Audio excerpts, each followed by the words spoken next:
بسم الله والحمد لله والصلاة والسلام على رسول الله. أيها الإخوة الكرام، السلام عليكم ورحمة الله وبركاته.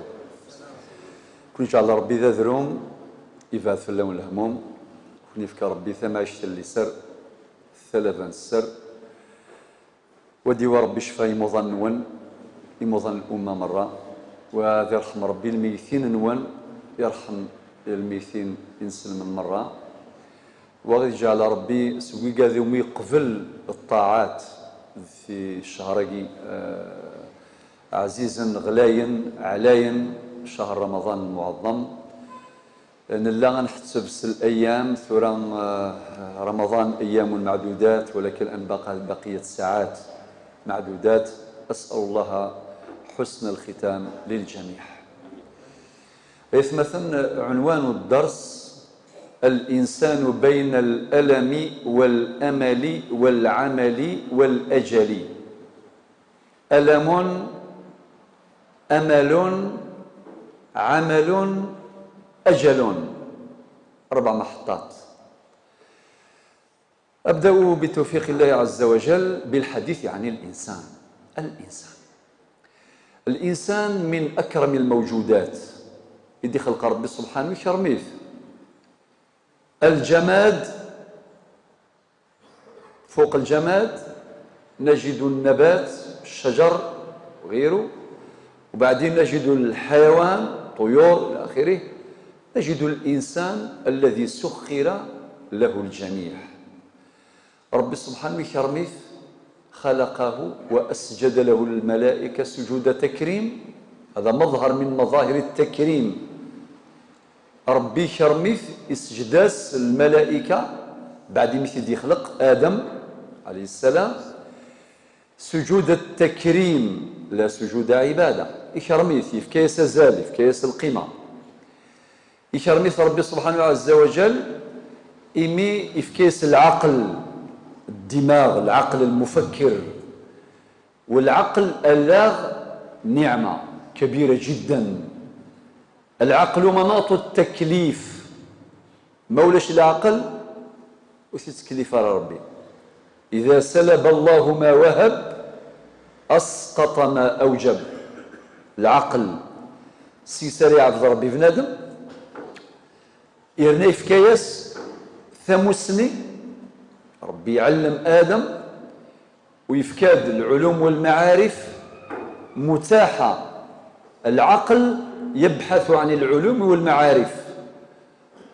علم العليم وعقل العاقل اختلفا، من ذا الذي منهما قد أحرز الشرف.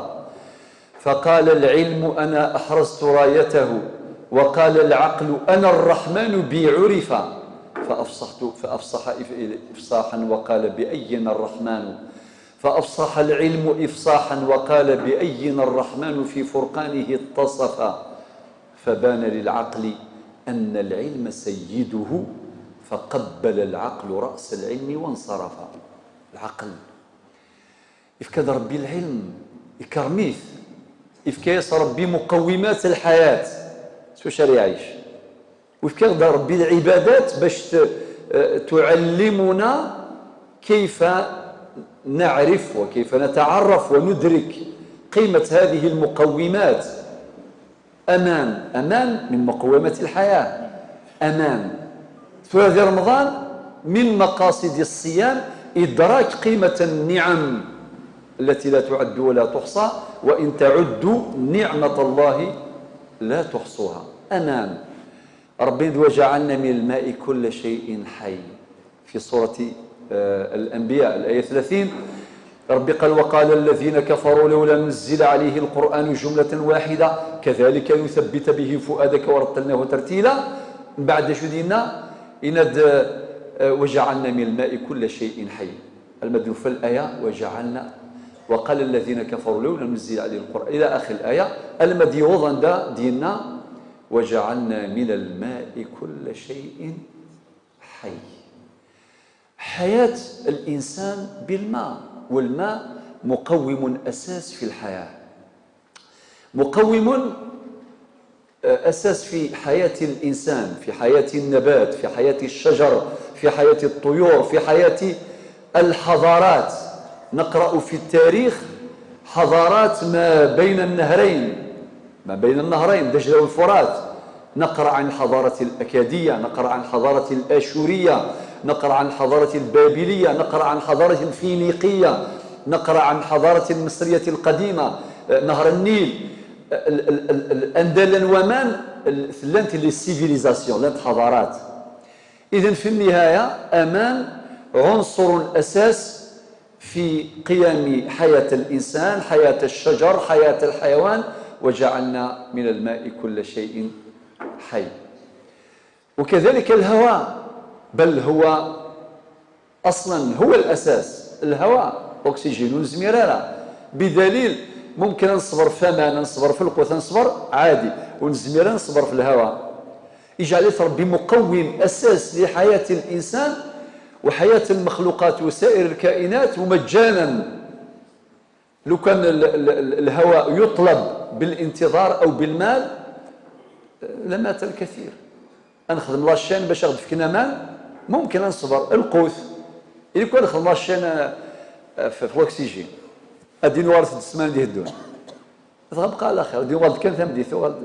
إذن حكمة ربانية يجعل الأكسجين كي ماهوش في يد بشر، ماهوش في يد شركات ولا مؤسسات، لا. الهواء، الماء، الغذاء، الكساء، الإيواء، الدواء، ثقة كلها مقومات الحياة. وثقي مظهر من مظاهر التكريم. معنى ربي كرميت إن ياسني تخلقيت مرحبا يسون لا سلاما نون أين تفغم يلا كل شيء يلا، أين يحوج ومذان يلا، أين تحوج الكائنات يلا. سورة النغال سين النظم تكريم النظم. ربي شقعد الأنبياء والمرسلين وكذا مظهر من مظاهر التكريم.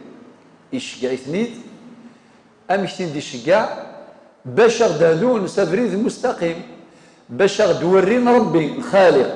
خاطر معرفة الله كنز كبير، كنز كبير. ما لا يسن كل شيء ويسن راه ربي. اش يسن؟ ما لا يسن كل شيء، يسن فيزيك، يسن لاسترونومي، يسن لا جيولوجي، يسن لا ميديسين، يسن التاريخ، الجغرافيا، الادب، يسن كلش. مور يسن راه ربي اش يسن؟ وقد صدق صاحب الحكم العطائية رحمه الله ابن عطاء الله السكندري: إن من وجد الله فماذا فقد؟ وين يفان ربي غير ثماس ولاش لاش يروحن؟ من وجد الله فماذا فقد؟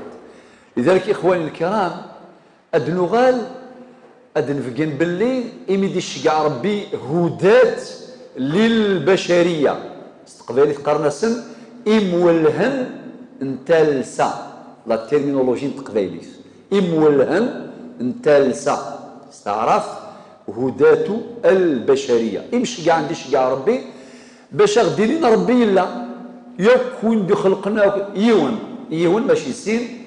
ربنا في سورة الأنبياء الآية 25: وما أرسلنا من قبلك من رسول إلا نوحي إليه أنه لا إله إلا أنا فاعبدون. إذن ولكن في التناذين ما تسينم لو كرياتور الخالق يون ربي لا شريك له. جميع الأنبياء وقي أصل الأصول. وما أرسلنا من قبلك يا محمد، وما أرسلنا من قبلك من رسول إلى نوحي إليه أنه لا إله إلا أنا فاعبدون. جميع الأنبياء وجميع المرسلين جاءوا بعقيدة التوحيد، وعقيدة التوحيد أصل الأصول. وقد قال ربنا بعد آية الكرسي: فمن يكفر بالطاغوت ويؤمن بالله فقد استمسك بالعروة الوثقى لا انفصام لها. قل هو الله أحد وأن هذا صراطي مستقيما فاتبعوه ولا تتبعوا السبل فتفرق بكم عن سبيله. هذا هو الإنسان، نكفى ثراء الإنسان.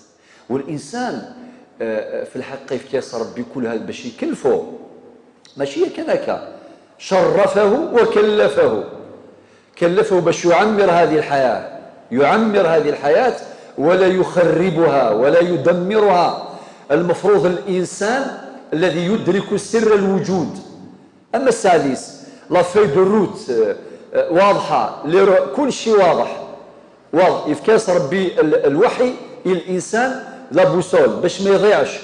غيرنا من لم يهتدي بهدي القرآن يضيع. والقرآن الكريم انت خاتم الكتب إناس مذياز سلعة ديالان ذي الزبور الذي يروي ذي تفرفيرا، سلعة ديالان ذي التوراة إذورار وذا عليا، سلعة ديالان ذي الإنجيل التجرد وين ثمرا، سلعة ديالان ذي القرآن يلدين في بوراي غلقا ينزل رف محمد رسول النبي عزيز صلى الله عليه وسلم. إذن القرآن الكريم ذاين يضوى كلش جامع، الشريعة اكتملت، الدين اكتمل بنزول القرآن الكريم كما قال ربنا عز وجل في أوائل سورة المائدة: اليوم يئس الذين كفروا من دينكم فلا تخشوهم واخشون اليوم أكملت لكم دينكم وأتممت عليكم نعمتي ورضيت لكم الإسلام دينا. لذلك النبي محمد صلى الله عليه وسلم ينزل فلس القرآن يقرأ في شهر القرآن، نودعه قريبا ويودعنا قريبا. ربي قال في سورة الإسراء في الآية 9: إن هذا القرآن يهدي للتي هي أقوم عقيدة عبادة شريعة أخلاقا وسلوكا. يهدي التي هي أقوم في أمر العقيدة، وعقيدة التوحيد الحمد لله لا تزال صافية كما أنزلت، زدية الصفا ما شاء الله ربي ونورس عشري. لذلك كل العقائد وكل الأفكار وكل العقائد الضالة المضلة لا معنى لها، وأصحابها مآلهم الندم ولا حول ولا قوة إلا بالله، خاصة في هذا الأصل، أصل الأصول. لذلك اكتمل الدين كما قال القرآن: اليوم أكملت لكم دينكم في أمر العقيدة، والقرآن يهدينا إلى التي هي أقوم في أمر العقيدة. ربي قال: فمن يكفر بالطاغوت ويؤمن بالله، هذه بعلم الرياضيات تساوي لا إله إلا الله. فمن يكفر بالطاغوت تساوي لا إله نفي، ويؤمن بالله تساوي إلا الله إثبات، نفي وإثبات. لا إله نفي، إلا الله إثبات. لا إله تساوي فمن يكفر بالطاغوت ويؤمن بالله تساوي إلا الله. إذن كل شيء مضبوط، كل شيء مسقم. يا ربي الحمد لله، نعمة كبرى. كان أحدهم يطوف حول الكعبة المشرفة ويدعو الله قائلا: يا ربي لقد أعطيتنا الإسلام ولم ندعوك فكيف تحرمنا الجنة ونحن ندعوك. وكان أحد العلماء العارفين قال: أبكاني هذا الدعاء إسلاسي قرار ربي فكرد النعمة ثمقرد الإسلام بلا ما نسوثريك ثورق لكن السثور لكن نقار فكار الجنة ثمشي تحرماض لذلك فأبكاني دعاء هذا سلغي دعاء كينك سريد: يا ربي لقد أعطيتنا الإسلام ولم ندعوك فكيف تحرمنا الجنة ونحن ندعوك. الآن هذا الإنسان يا إخواني يبدأ في الحياة. من الآيات التي ترشده ذا شوت قول الله سبحانه وتعالى في سورة البقرة الآية 155 156: ولنبلونكم، معنى يا بشر أيها الناس وين غادي يخلق لنا دقار اذموث ربكم يجرب صفيه كاع يغيد تحضير. ولنبلونكم بشيء من الخوف والجوع ونقص من الأموال والأنفس والثمرات المدينة وبشر الصابرين الذين إذا أصابتهم مصيبة قالوا إنا لله وإنا إليه راجعون. ويأتي قوله تعالى في سورة الملك: الذي خلق الموت والحياة ليبلوكم أيكم أحسن عملا. وربنا يبتلينا بما يشاء لا بما نشاء، كيفما شاء لا كيفما نشاء، متى شاء لا متى نشاء. رب غي يجرب من الميكفغا ماشي من مين فغا، أغي يجرب أكني كفغا ماشي أكني نفغا، أغي يجرب من الميكفغا ماشي من مين فغا. ثلاث قواعد تبصرنا بعقيدة الإيمان بالقضاء والقدر عبر عنها الإمام الشافعي رضي الله عنه: دع الأيام تفعل ما تشاء وطب نفسا إذا حكم القضاء، ولا تجزع لحادثة الليالي فما لحوادث الدنيا بقاء. أوردونانس وصفة طبية: ولا تجزع لحادثة الليالي فما لحوادث الدنيا بقاء. وكن رجلا على الأهوال جلدا وشيمتك السماحة والسخاء، يغطى بالسماحة كل عيب وكم عيب يغطيه السخاء، فلا حزن يدوم ولا سرور ولا بؤس عليك ولا شقاء. المسكين إذا ما كنت ذا قلب قنوع فأنت وملك الدنيا سواء، فلا حزن يدوم ولا سرور ولا بؤس عليك ولا شقاء. المسكين ومن نزلت بساحته المنايا فلا أرض تقيه ولا سماء، وأرض الله واسعة ولكن إذا نزل القضاء ضاق الفضاء. اش ينفع عن كان الدنيا مرحبا استكشار ربي اين يدي فكر ربي مرحبا يسعى عقيده. خاطر ممكن لقاو انسان قوي في عباداته يحافظ عليها ما شاء الله ما شاء الله، مي وين يبان الامر الامتحان الاكبر؟ حينما يبتلى الانسان، يبتلى هنا الامتحان، هل يصبر ويرضى بما قدره الله ويحظى بالاجر بقدر الأجر بقدر الصبر يكون الأجر، كما قال الشافعي من واجب الناس أن يتوبوا ولكن ترك الذنوب أوجب، والدهر في صرفه عجيب ولكن غفلة الناس عنه أعجب. المسكين والصبر في النائبات صعب ولكن فوات الثواب أصعب. يوعر ينادي الصبر المحنة المصيبة مالت الزور توعار يقوعرنا أكثر المصيبة ثم قرانت ما إلا مذنوري الصفيرارة أين يقدر ربي يضرى ولا جري روحاس دواقي يتسم قرانت المصيبة ثم قرانت. نسأل الله أن يلهمنا الإيمان بقضائه وقدره. الآن نبدأ المحطات سريعا. المحطة الأولى ألم، وبعدين أمل، وبعدين عمل، وبعدين أجل. ألم مهدت له بفقه الابتلاء، بمعنى ربي سيجربنا يقينا نسعيك الألم. ثورة ذا قال لك أنا سقسات مثلا كولي ولا شو ذي قرحا ويقرحيث وقروس ويقرحيث وعروريس ويخسر دي التجارة ينس كاين الصحة الحمد لله، مي التجارة سفريغ أي الخدمة خسرت. واضح كاين التجارة ما شاء الله ولكن تزمرت ديجا سكسورو زمار أكين ياكا. واضح كاين الحمد لله التجارة تزمرت مي ربحنا الورش، ربحنا الباك، وربحنا ان شاء الله بالمناسبه ربحنا يكون ان شاء الله ورش في الامتحانات كامل.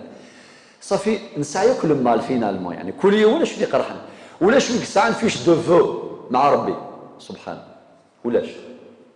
سي بور سا شو كنفع مرحبا ستك ربي. النبي عليه الصلاه والسلام غادي قال الانبياء اشد الناس بلاء ثم الامثل فالامثل. صفوة الخلق ربي يجربيثن أبا صافي ما يجربها ربي يحملها غير ننسى على جر يلا كيسيون دو طون شو الدنيا تقول الله والو خماقي نسى شي ثورة دار ممر تيقن طرف ولكن ما نروح لا خرث وين دار مقر ذا خم القرار. صافي الدنيا ولا ما وزيلت ولا ما غزفت وزيلت والدنيا أقصر من أن نقصرها، ولكن الآخرة هي دار البقاء، هي دار القرار، لا في إترنيل، حياة أبدية تنديهم ذي الآخر. نسأل الله أن يجعلنا ممن يزرع في الدنيا الشيء اللي يغلثه في الآخرة. غير جعل الله ربي قال الزرع ذي الدنيا أين رغلثن ذي الآخر. ألمون إذن ألمون ده شو الدوينس فقه الابتلاء أني السين باللي مرحبا أين دفكر ربي مرحبا يرنا كاين الصبر إنسى على أجر ربي يناد إنما يوفى الصابرون أجرهم بغير حساب. ولاش كسبان تظليث مثل جماعة ساعة 27 25 درجة ولكن ميد يبض الشرع الصبر إمي وعر قريح أرزاي ربي يناد بغير حساب وبقدر الصبر يكون الأجر. ما شاء الله نكفى الألم بلا ما نطول ديس كل يوم نشوف ديفكار ربي مرحبا. نروح المحطة الثانية وهي الأمل. إلى قليل والسيرم أمشي الأمل أو إنه يهلكن إلى قليل سوى السيرم هذه تفضي ربي ويروح هذه يداوي ما يحلى إذا الله يبارك عثان الأمل الصوضي يحلى شفا فص ربي مريح لا ليس على جر صافي يربح ديال لافير. اما كان خاطر نزران داير صلاح عسى ان تكرهوا شيئا وهو خير لكم، وعسى أن تحبوا شيئا وهو شر لكم، والله يعلم وأنتم لا تعلمون. أفلاح اللي يزرعن ولاش، شحال الفلاح اللي يزرعن يكرزن ولاش الهواء ولاش النعمة.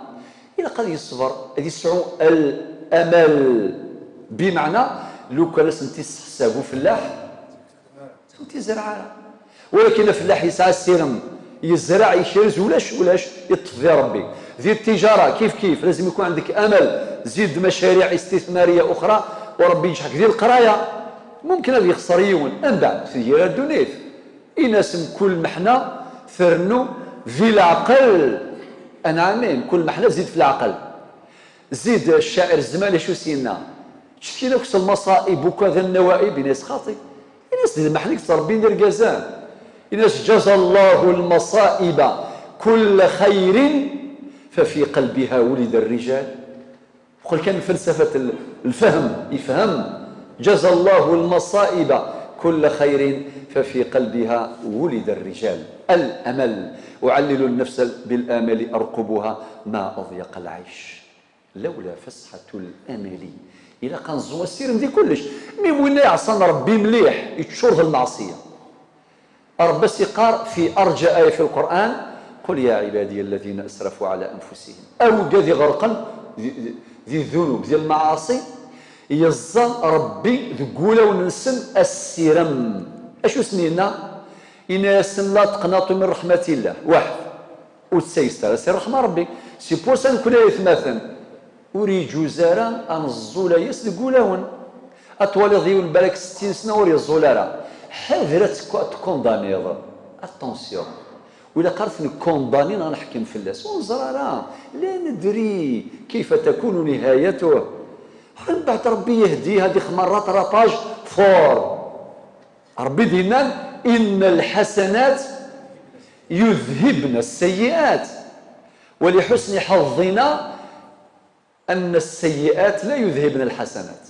رزمو الحسنات يذهبن السيئات، ما السيئات لا يذهبن الحسنات. هذه نعمة أخرى من نعم الله نستنبطها من هذه الآية القرآنية. لذلك رب اسمي قال لا تقنطوا من رحمة الله. ابن القيم رحمه الله إنك الشيطان يأتي من باب المعصية أسين بنادم معصو ربي، فإن عجز ما يلوري زميرارا أسيكلا خاسيني يأتيه من باب الطاعة. أشو دينا ابن القيم ولا يهمه بأيهما فاز. ليسونسيال أثي دي تروي أثي هود أثي في الثقة الزائدة أبري يزمر الحال هذه تجرب شوط كان كاكي مسكين هذه ديزيكي اللي بيروح كلش وين كان يعصون ربي يطاس أثي هذو ربي أثي ثبت ربي. وربي دينا في سورة إبراهيم الآية 26 27 يثبت الله صافي ربك ثبتا الذين آمنوا بالقول الثابت في الحياة الدنيا وفي الآخرة ويضل الله الظالمين ويفعل الله ما يشاء. نسأل الله حسن الختام حسن الخاتمة. لذلك شو دينا ربي كذلك كنتم من قبل فمن الله عليكم. معنى دقار ولا ذكون ويثلم ذي المعصية ثلم فيه ربي كون يديهذان أكل يكون يديهذا ذعوث ربي ديهذوية وربي الناد الحمد لله الذي هدانا لهذا وما كنا لنهتدي لولا أن هدانا الله. وغدي قرأ كوني ذي سورة تيزي زويث سورة النحل الآية 125 ادع إلى سبيل ربك سواشو بالحكمة والموعظة الحسنة وجادلهم بالتي هي أحسن. يكفى ووال. أما الهداية في يد الله عز وجل. لذلك الأمل نكفاث ذاك ثوران كاكو ملغ الأمل ولاش تجينا أدوال الآية أرجاء آية في القرآن قل يا عبادي الذين أسرفوا على أنفسهم لا تقنطوا من رحمة الله. واحد اثنين إن الله يغفر الذنوب جميعا يعني سونز اكسبسيون كامل يسديو المذنب ذنب القرآن يروح اليوم العالم.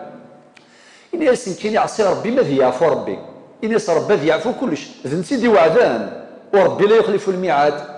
الناس هاوه الناس يمكن يخدم خير الذنوب هاوه الشكر كنت تسمحك العالم الناس يقال ربي دينا لك يعفو.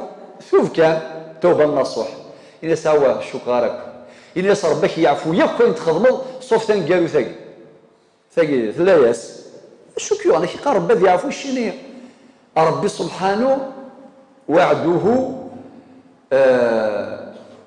جازم حاسم. ربي ناد إن الله لا يخلف الميعاد إن الله يغفر الذنوب جميعا إنه هو الغفور الرحيم، وهي أرجى آية في القرآن. النقطة المحطة الثالثة اللي هي العمل.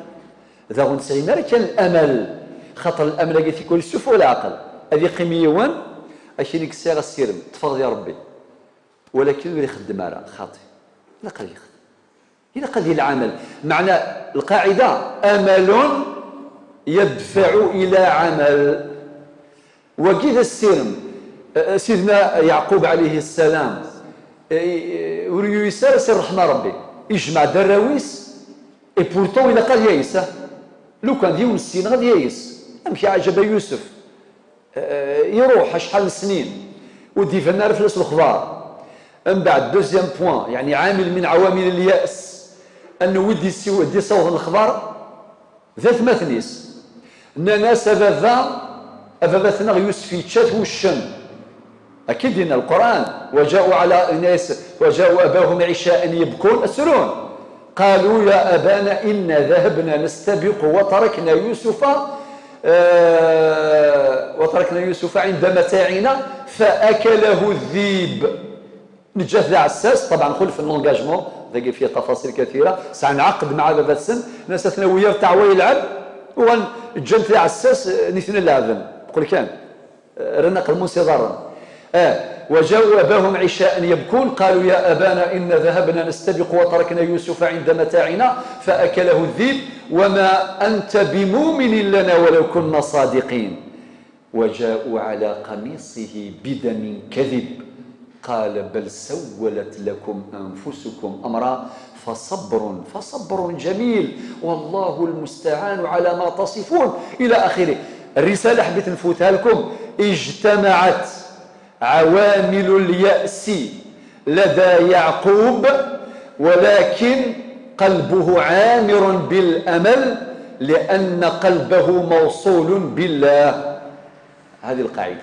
الآن أشو سنينا إجماع دراويس إناس يا بني يذهبوا أي راوي واحد سنة في يوسف فتحسسوا من يوسف وأخيه ولا تيأسوا من روح الله. ولي كان أتسعى تفهم أتسعى تعيوم أتسعى تعيوزم ولكن حذر فتيسم سر رحمة ربي. فهي رسالة من القرآن لنا جميعا باش لا نيأس من روح الله ونسيسر سر رحمة ربي سبحانه عز وجل.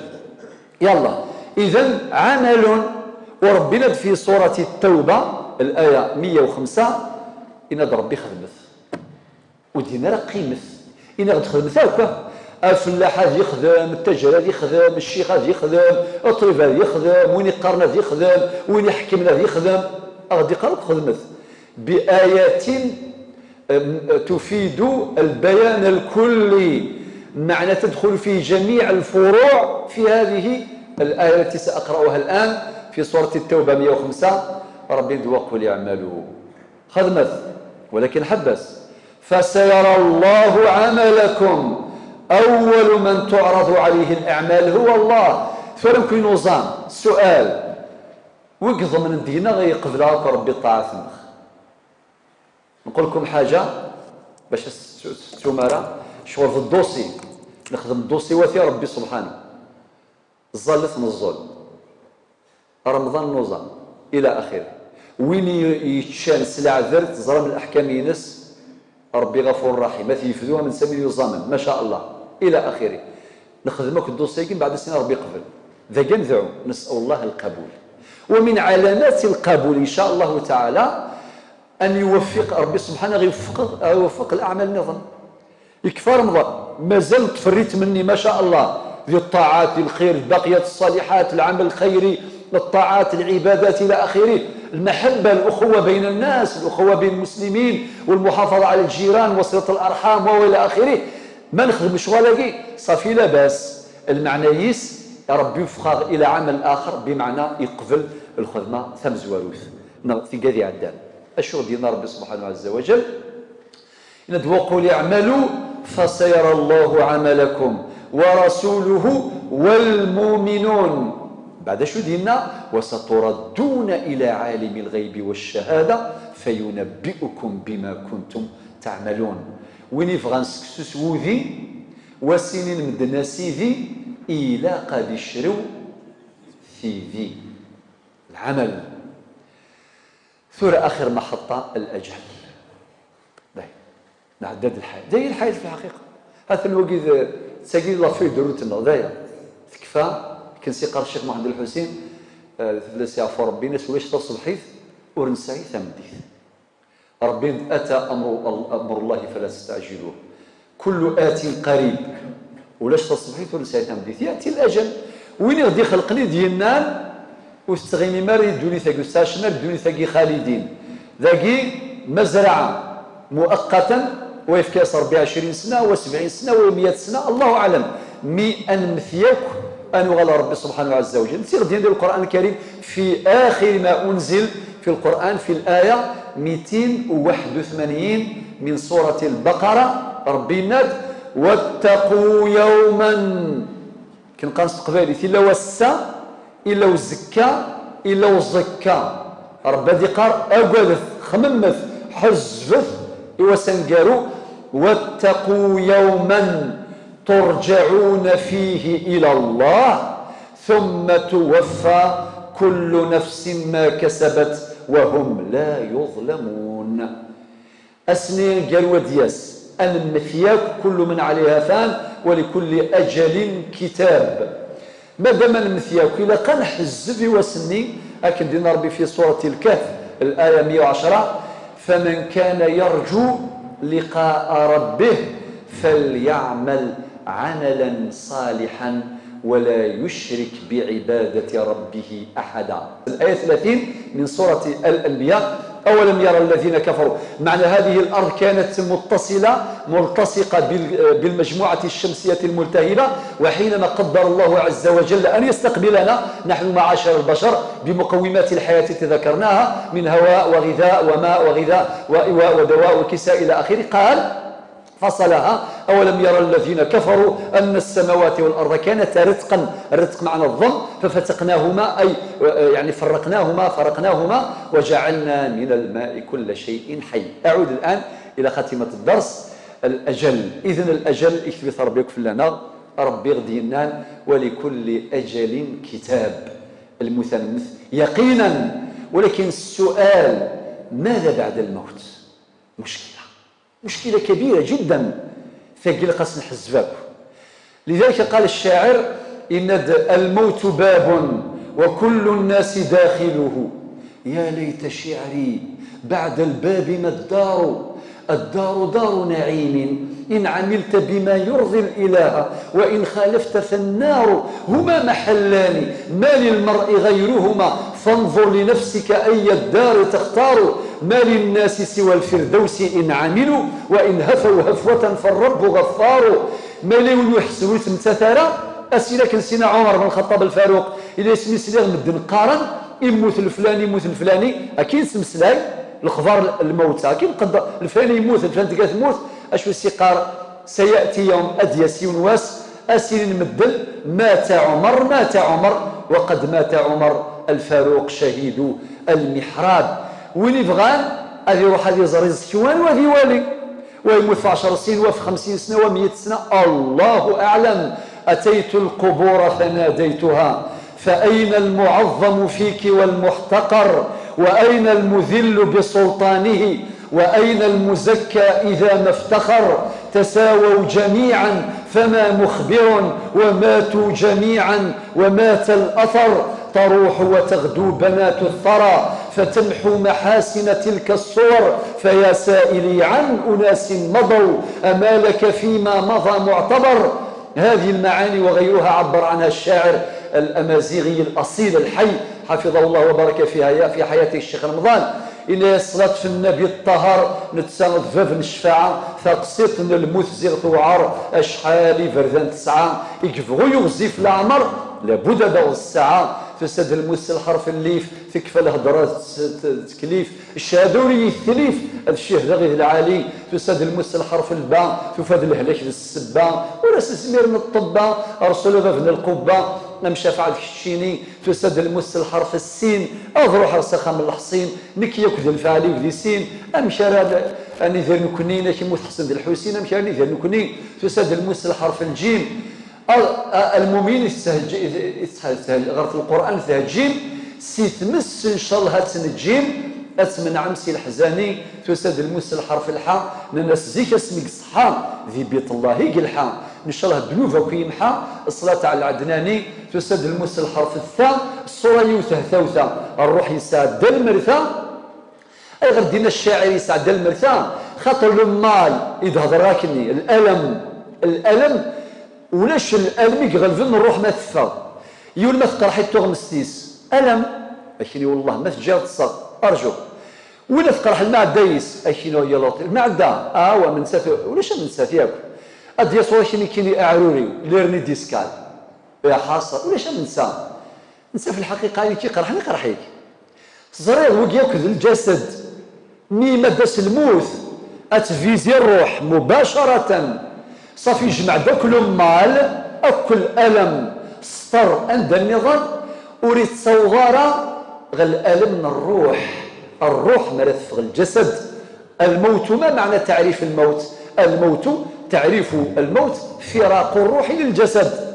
لذلك الناس الشاعر فساد المس الحرف الثاء الصورة يوثه ثوثة الروح يسعد المرثى أكني لا تستسن الوراثة كل يونك يتمني فساد المس الحرف الذال سيسمري اللي الفذال في الهازغ لا السعذال الفقير كذ الغني فساد المس الحرف الضاء الحباب خدم الفريضة نانا سيلي يسيضا إلى قصفر القضاء وما الدنيث ذي الفاني ربي الناد واتقوا يوما ترجعون فيه إلى الله ثم توفى كل نفس ما كسبت وهم لا يظلمون أقلق ذي خرف ذينا بعد الحسابات ذو رحلة اسمي رحلة الخلود أي رحلة الخلود خاطر دفغنت من بعد ما ذي المؤمنين غيجعل ربي سيسن أنهني أن تهني نهائيا ما شامل هنا الدونيث لهنايس خوص زرا ما يغار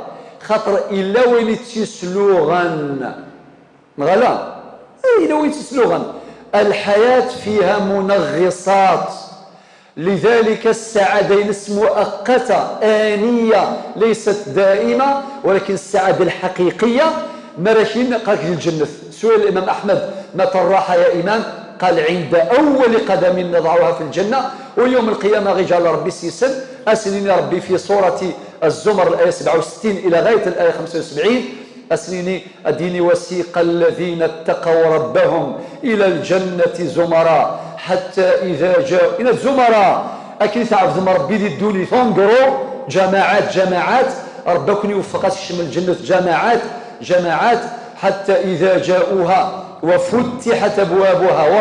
وفتحت أبوابها وقال لهم خزنتها أسين مرحبا بسم الله سلام سلام عليكم طبتم فادخلوها خالدين كيش مثل الجنة اترنالمون خالدين أكن رسل كلمة خالدين سي نورمال الفرحان خاطر لو كان سنة الملائكة غتقيم 20 سنة 100 سنة ديال الجنة أتغال مردوني تقلقا أتخميم الكاني واسن ديالو غالل إميسان كلمة فادخلوها خالدين أدنطقنا كمالان أدينين الحمد لله الذي صدقنا وعده وأورثنا الأرض نتبوأ من الجنة حيث نشاء من بعد ربي يتفضل علينا قائلا فنعم أجر العاملين آخر آية وترى الملائكة حافين من حول العرش يسبحون بحمد ربهم وقضي بينهم بالحق وقيل الحمد لله رب العالمين